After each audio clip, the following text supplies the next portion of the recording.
Today is World Blood Donor Day, and it's a day which promotes voluntary, non-remunerated blood donation awareness. In tonight's installment of Health Check, Khrystal Wilson chats with members of the UWI Blood Donor Foundation.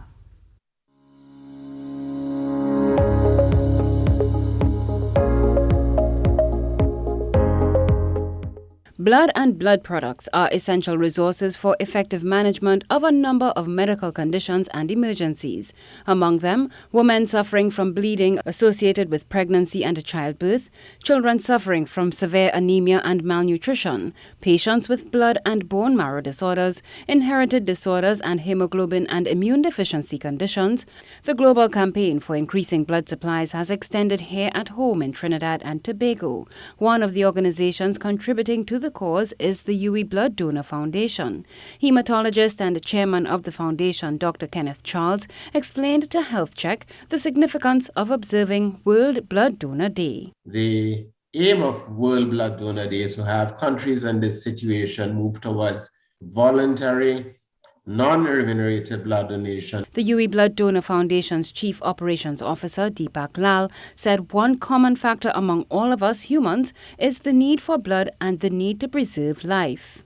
We all, have friends or family members who have to go for surgeries, have been in accidents or have some sort of emergency.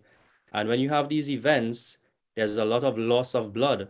And simply put, the blood from your colleagues, friends and family are needed to really boost the supply of blood into these emergencies. Dr. Charles explained who is eligible to do so. The criteria for donating blood, which is the most people eligible, that's between 17 and 65 years old. And of a certain weight, we say 110 pounds, but even if one is lighter than that, we could take a smaller volume from you. And all the things like having a tattoo that consider deterrents, they're not. So you're going about giving this information that a tattoo does not mean you're deferred, but you can't for 3 months after having had the tattoo.